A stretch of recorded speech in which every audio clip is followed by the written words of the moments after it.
Loni, you know, the concern for the defense is if the Georgia incident gets admitted in California, that will play big. That's huge. And that's why they'll be fighting that tooth and nail to keep them separate and say that is too prejudicial. A jury couldn't see beyond that. What do you think happens? Does it come in or go out? I hope it comes in. It depends who the prosecutor is. Some of the lawsuits that drive me the craziest are where criminals who are escaping the police and somehow get hurt during that process actually sue the police successfully and get paid for their injuries even though they're in jail for the crime. Damn attorneys. So I know. Watch yourself, Brooksy. Like attorneys. You know, Joey, I think there's some bad joke in there about this is why you're never supposed to mix heroin and crack together. But thank heavens the baby's okay. What he needed to do was really go in and pinpoint down every single word of what she was saying Trayvon said that night. He didn't do that. He pulled his punch. He held back. And while you think he was aggressive, I thought he was handling her with kid gloves, and he really hurt his case. You're a former prosecutor. Yes. Working with the Innocence Project. Yes. We took 4 cases, 4 people who have been convicted of killing someone and have been in prison for years, always maintaining that they were wrongfully convicted and been fighting for their freedom. They were all pending a hearing or some type of review. So there was some urgency to it. Like there could have been a decision made. They could have had this opportunity of freedom. So we actually had the opportunity to perhaps impact that in a way that could really help them. We didn't take sides.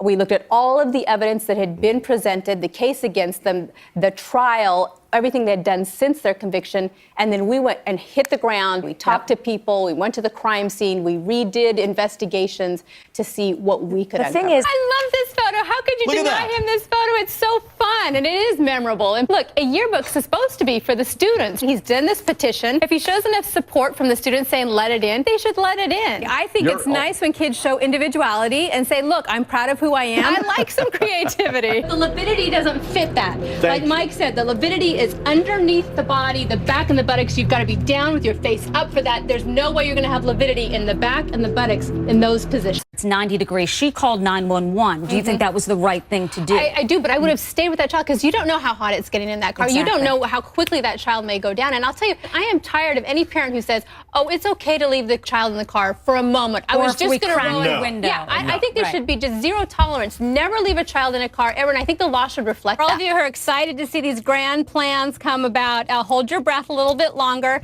The women's prison that she's going to actually already has a recycling program and several book clubs, so they don't need Jody to come save the day. Parents not only have to educate themselves, but then they have to educate their kids and say, yeah, it looks fun on YouTube, but here's what can really happen. And that's why my hat's off to both of you, because you are doing a courageous thing. Your message, by standing up and sharing Arya's story, will save lives.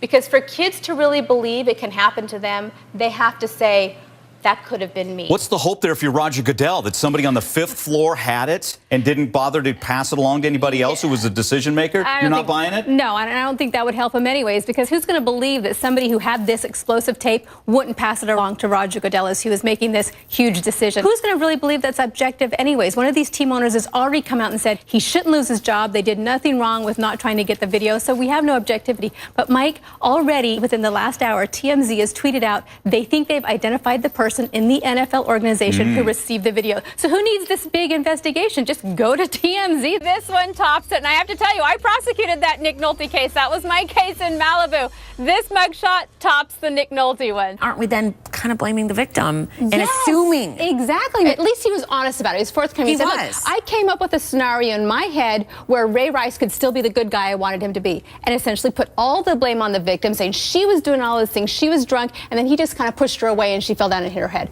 So at least he's being honest about that. But let's recognize that that's really showing that he did not take this domestic violence seriously, nor did he understand it.